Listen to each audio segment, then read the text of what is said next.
Hey guys, welcome to the channel. If you are new here, this channel covers a wide range of topics regarding photo and video. So if that is something you're interested in, consider subscribing. In this one in particular, I'm going to give you some tips on how you can maximize the sharpness and overall quality of your photos when you are shooting families or a group of people. So without further ado, let's go ahead and jump into it and start with tip number one. Now our first tip is going to be shooting at a high f-stop. This will ensure that everybody in the photo is in focus, because if you do the opposite and shoot really shallow, you now have a very shallow focus plane, and what that'll end up giving you a result with is some people's faces will be in focus and others will not, just because that focus plane is going to be super shallow. So what ends up happening shooting at a higher f-stop is you're increasing that focus plane. So obviously, when you're taking a photo of a family or a group of people, all their heads are not, well, chances are, all their heads aren't going to be perfectly aligned.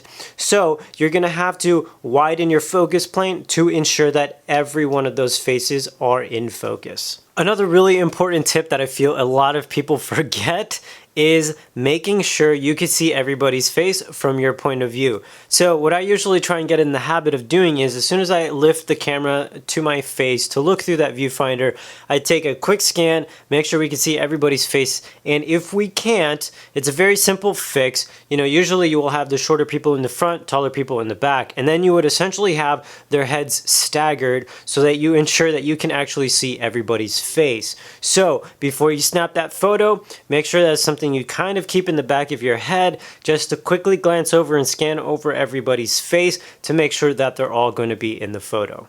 Another really important tip is going to be your lens selection. This is something that you want to make sure you think about before you go to shoot, just because if you have multiple lenses, you may end up not bringing the one that you need, so make sure you are properly prepared. I usually recommend shooting with something a little bit wider. This will help you make sure that you can get everybody in your frame, as opposed to shooting something either pretty long or super tight. So instead of shooting, let's say, with something that's like a 70 to 200 millimeter, sure, you'll get some nice compression, but also keep in mind, to combat that compression and that shallow plane, that shallow focus plane, you're going to need to also shoot at a much higher f-stop. So you're going to want to make sure that there's either enough light outside for you to shoot at a high f-stop, or your camera's really good at shooting at high ISO, or one of those, to basically make sure you can still get proper exposure while keeping everybody in focus. So I usually recommend to kind of shy away from those tighter lenses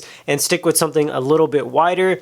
This way you can still get everybody in the frame, not have to be super far away, and you won't have to deal with compression or a very shallow depth of field when focusing on the group.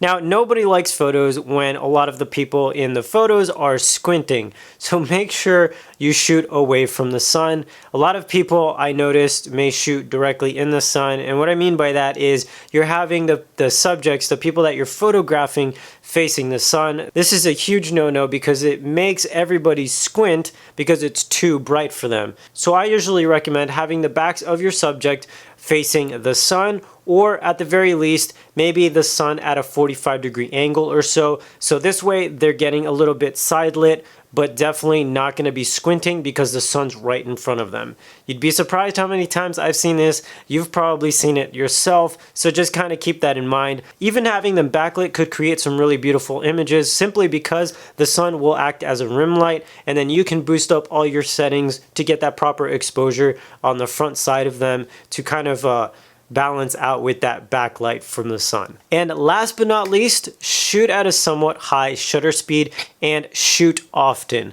Obviously, when you're dealing with a large group of people, everybody's going to be blinking, and everybody's going to be blinking at different times. So it's pretty much inevitable you will occasionally run into a situation where as soon as you snap a shot, there's going to be one or two people or even more blinking. So pay attention to that, take a few shots, take a look at it, scan over everybody's face once again, make sure you got everybody, one, in focus, and then two, with everybody's eyes open, and then work from there. I usually have the group or family set up, get ready to take the shot, take a few shots, almost on like a slow burst. So you're taking, I don't know, maybe a 3 bursts of shots to make sure that you have a few images to to pick from and kind of look through.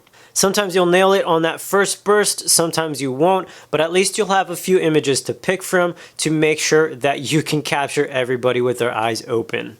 And guys, that is going to wrap up this video here. I hope you can take some of these tips and put them into practice to help elevate your family photography or group photos that you go out and take. If you did enjoy this video, please be sure to give us a thumbs up. It really does help this channel continue to grow.